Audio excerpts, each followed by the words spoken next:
खबर लेते हैं अब अयोध्या की, जहां के पूरा कलंदर थाना क्षेत्र में एक घर में धमाका होने से 5 लोगों की मौत हो गई। मरने वालों में मकान मालिक और उसके 3 बच्चे शामिल हैं। पुलिस धमाके की कई एंगल से जांच कर रही है। बताया जा रहा है कि पहला धमाका शाम करीब 7:15 बजे हुआ, दूसरा धमाका रात करीब 11 बजे हुआ। तो धमाके से मकान की छत उड़ गई, पूरा मकान मलबे में तब्दील हो गया। मौके पर चीख पुकार मच गई। आनन फानन में पुलिस को सूचना दी गई। प्रशासन के आला अधिकारी भी मौके पर पहुंचे। जहां तक प्रथम दृष्टिया लग रहा है कि किचन में ये संभवतः कुकर का गैस का ब्लास्ट हुआ है, क्योंकि अधिकांश जो किचन के यूटेंसिल्स हैं, जो बर्तन हैं, वो डैमेज अवस्था में पाए गए, टूटी अवस्था में पाए गए। लेकिन जब तक जांच पूरी नहीं हो जाती तो मुश्किल है।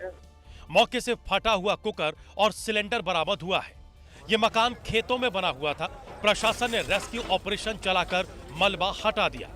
प्रशासन के मुताबिक पहली नजर में यह हादसा सिलेंडर में धमाके की वजह से हुआ, लेकिन पटाखा विस्फोट के एंगल से भी जांच हो रही है। फॉरेंसिक टीम ने मौके से नमूने लिए हैं। पुलिस ने आसपास के घरों को खाली करा लिया है। तो अयोध्या में ये जो धमाके हुए हैं उसके बाद हालात यहां बेहद खराब होते नजर आए।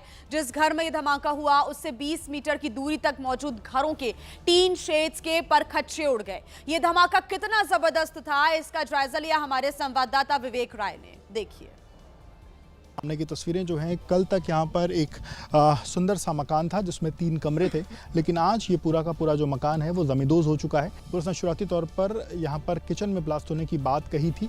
हालांकि धीरे धीरे ग्रामीणों के अनुसार और बाकी अगल बगल के लोगों के अनुसार इस बात को लेकर के भी जानकारी निकल के सामने आ रही है कि ये जो व्यक्ति है ये पटाखे का भी काम करता था और पिछले साल भी इस व्यक्ति के घर में एक ब्लास्ट हुआ था, क्योंकि इसका जो पिछला घर है वो यहाँ से थोड़ी दूर पर ही जो गांव स्थित है वहाँ पर इसका पुराना घर था। और उस दौरान जब ये ब्लास्ट हुआ था तब इस व्यक्ति की जो माँ है, इनकी पत्नी है, और गांव की एक लड़की जो आटा चक्की पर आटा लेने आई हुई थी उसकी मौत हो गई थी। रामकुमार गुप्ता ने तब अपना घर छोड़ करके और शहर सड़क की तरफ में ये जो मकान है वो बना लिया था। कि SDRF की जो टीमें हैं वो मौजूद हैं, इसके साथ साथ अग्निशमन विभाग और जो तमाम टीमें हैं वो मौके पर पहुंची और तफ्तीश जो है वो की गई है। हालांकि पुलिस प्रशासन अभी भी उसी बात को लेकर के बात कर रहा है कि जांच उसकी जारी है और सिलेंडर के ब्लास्ट के साथ साथ कुकर ब्लास्ट और इसके अलावा पटाखों के ब्लास्ट को लेकर के जो तफ्तीश है वो कर रहा है। रामकुमार का जो फ़ोन है वो घर से लगभग 20 मीटर दूर पाया गया और वहाँ पर पुलिस ने जाकर के वो फ़ोन भी पकड़ा है और फ़ोन से संभवतः आने वाले समय में कुछ और भी तस्वीरें निकल के सामने आएंगी। और इस बीच एक बड़ी खबर आपको बता दें, पश्चिम बंगाल में मंत्री के ठिकानों पर ईडी ने छापामार कार्रवाई की है। बंगाल के मंत्री सुजीत बोस के 11 ठिकानों पर ईडी ने रेड मारी है। नगर पालिका में नौकरी घोटाले के मामले में ईडी ने की है ये छापामार कार्रवाई। सीबीआई की FIR के आधार पर ईडी ने ये कार्रवाई शुरू की। जनवरी 2024 में इसी केस को लेकर ईडी कार्रवाई कर चुकी है और अब छापामार कार्रवाई ईडी की तरफ से की जा रही है। 11 ठिकानों पर इस वक्त ईडी की टीम मौजूद है। बंगाल के मंत्री सुजीत बोस के 11 ठिकानों पर ईडी ने रेड की है। तो बड़ी खबर पश्चिम बंगाल से आपको बता रहे हैं, जहां मंत्री के ठिकानों पर ईडी की छापामार कार्रवाई चल रही है। नौकरी घोटाले के मामले में दरअसल ईडी लगातार डॉक्यूमेंट्स को खंगाल रही है। सीबीआई की FIR के आधार पर ईडी ने यह जांच और कार्रवाई शुरू की।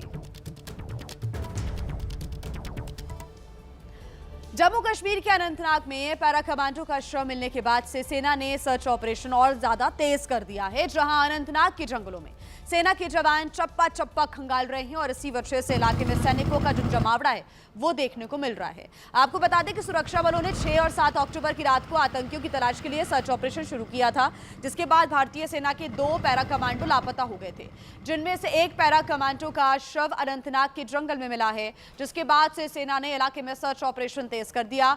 सेना के ट्रकों की आवाजाही बढ़ गई है और हेलीकॉप्टर के माध्यम से भी इलाके में निगरानी रखी जा रही है। इस सर्च ऑपरेशन में जम्मू कश्मीर पुलिस का स्पेशल ऑपरेशन ग्रुप और राष्ट्रीय राइफल्स की टीम भी शामिल है।